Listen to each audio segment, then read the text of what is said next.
I have a special surprise for you, Mommy. Esther? What did you do? God! O filme A Órfã, de 2009, foi um filme que me surpreendeu muito quando eu assisti pela primeira vez. Pois como sou um grande fã de filmes de terror e suspense desde criança, o filme me chamou muita atenção e eu achei muito bom pelo seu final inesperado. Foi um filme que, ao meu ver, não deixou nada passar. O roteiro e a história foram bem construídos, assim como os elementos de suspense, sustos e aqueles momentos em que esperamos para ver o que vai acontecer, sempre esperando que algo ruim virá à tona. A narrativa do filme é construída com base nas expectativas do público, para depois destruí-las.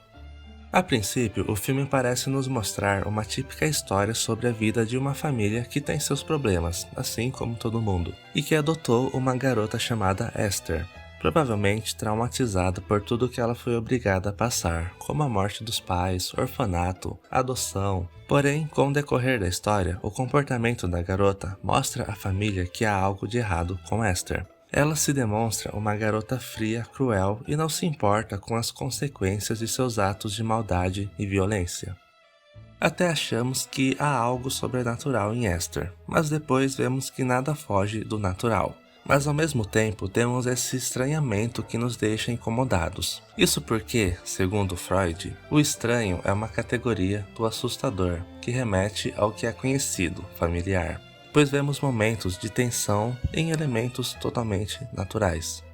No filme existe uma dualidade na história. Existe algo oculto ali, algo que o diretor quer que o público enxergue, mas não associe a um final que vai surpreendê-lo. E isso que deixa qualquer história de suspense mais interessante, essa dualidade narrativa, que nos mostra alguns fatos enquanto escondem outros. O que conduz o público a um caminho, que o público acha ser o caminho certo, o caminho que o filme vai levar. Aí quando finalmente o que estava oculto é revelado, o público se surpreende ao descobrir que o caminho não o levou para onde ele esperava. Deu para entender? E por falar em algo oculto, um outro filme que trabalha muito bem isso é O Amigo Oculto.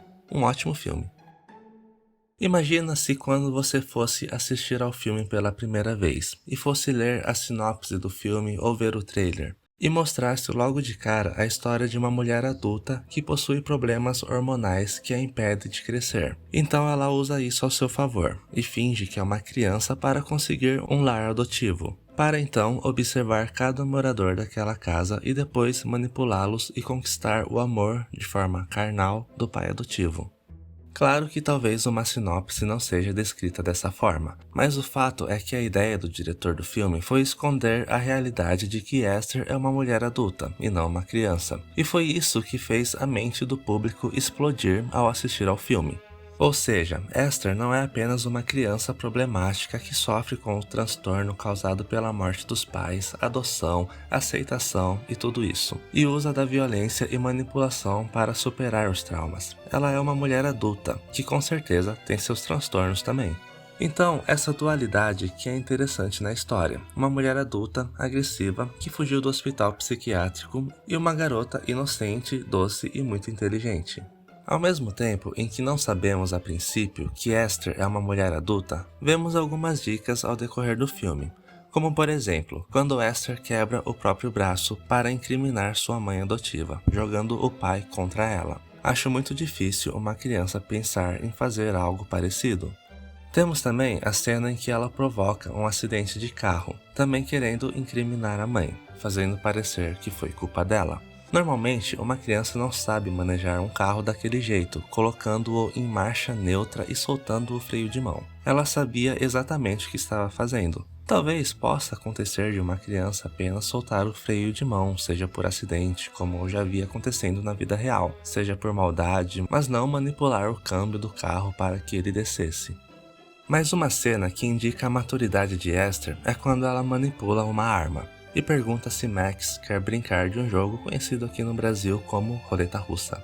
Vemos que ela sabe o que está fazendo ao retirar as balas com agilidade, colocar apenas uma de volta, fechar e girar o tambor, engatilhar, desengatilhar. Além de sua inteligência, suas habilidades com pintura e com a música e todo o seu conhecimento.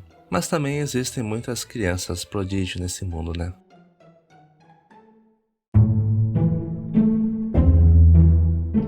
Normalmente, quando um filme dá muito certo, faz muito sucesso, seja logo na sua estreia ou anos depois, o que o povo hollywoodiano geralmente faz para ganhar mais dinheiro em cima? Uma sequência. Mas quando o filme não tem como ter uma sequência, como no caso do primeiro filme, A Órfã, pois vemos que a assassina morreu, os estúdios gostam de fazer outro filme que conta uma história antes do primeiro filme, dando assim o título do filme, aqui no Brasil, de A Órfã, A Origem.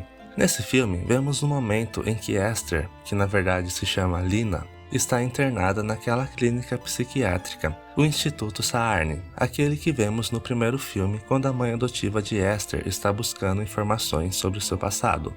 Lina consegue escapar do instituto com a maior facilidade do mundo e descobre uma família que tem uma filha desaparecida, uma garota chamada Esther.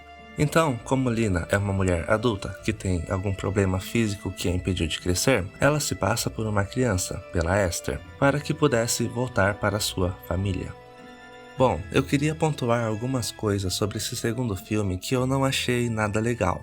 Primeiramente, quando a atriz que interpreta Esther fez o primeiro filme em 2009, ela de fato era uma criança. A atriz tinha 12 anos na época. E mesmo que estivesse interpretando uma criança de 9 anos, não faz muita diferença. Todo mundo achou que ela era uma criança. Agora, no ano de 2022, no segundo filme, a atriz fez 25 anos. E isso, na personagem Esther, ficou muito evidente. Quero dizer, olha pra cara dela. Dá pra ver que ela não é uma criança. Diferente do primeiro filme, e isso é muito bizarro. Ela está parecendo alguma personagem do Chaves que a gente sabe que são pessoas adultas vestidas de criança. Então, para mim, esse foi o primeiro ponto negativo do filme. O segundo ponto negativo é que, como eu disse antes, no primeiro filme nós não sabemos que Esther não é uma criança, o que nos leva ao plot do filme. Agora, no segundo filme, a gente já começa assistindo ao filme sabendo disso, sabendo que Esther não é uma criança. E como isso foi o que surpreendeu todo mundo no primeiro filme, eles tiveram que buscar algo que cause o mesmo efeito para trazer no segundo filme. E realmente trouxeram. Isso foi uma coisa que eu achei legal, mas ao mesmo tempo não acho que foi muito bem trabalhado. O elemento surpresa do segundo filme é que a mãe de Esther sabe que aquela garota não é sua filha, pois sua filha morreu, morta pelo irmão em um acidente, e a mãe encobriu isso e espalhou a notícia de que ela estava desaparecida. Mas, mesmo sabendo que aquela não é sua filha, ela ainda queria ver até onde ia. Ela também queria preservar a felicidade de seu marido, pai de Esther, que não sabia que sua filha verdadeira morreu. E quando a mulher finalmente revela para Esther/Lina que ela sabe que a garota é uma impostora, a mulher começa a manipular Esther. Então o jogo meio que virou aí. No começo a gente vê Lina, uma mulher assassina que tem prazer em matar e sabe manipular as pessoas, como vemos no primeiro filme, sendo manipulada. Nesse filme a gente acaba torcendo para Esther/Lina. Queremos que ela sobreviva e mate sua mãe e seu irmão, pois vemos que todo mundo ali é psicopata. Pelo menos eu tive essa sensação. Mas é claro, a gente sabe que Lina vai sobreviver, pois esse filme se passa antes do primeiro. Também acho que a história poderia ter explorado mais o momento em que Lina passou no Instituto Saarne. Vemos tudo acontecer muito rápido. Lina está disposta a fazer qualquer coisa para sair de lá. E ela saiu mesmo, muito rápido e muito fácil. Não sabemos muito bem também sobre o passado de Lina, como essa sua obsessão por vários homens que ela entra na vida. Mas sabemos algumas coisas que vemos no primeiro filme, como seu talento para a pintura e sobre aquela luz neon. Sabemos que aquela casa que ela pinta no primeiro filme é a casa que ela morou, e esse negócio da luz neon era uma técnica que seu pai usava. Mas por outro lado, o filme teve umas coisas legais também, como o fato de ela ter pensado em roubar a identidade da garota, e o plot do filme foi muito legal também. E também, ao mesmo tempo, é meio estranho, tipo, como que a mulher sabe que aquela garota não é sua filha, e mesmo assim a leva para casa, colocando o resto da sua família em risco.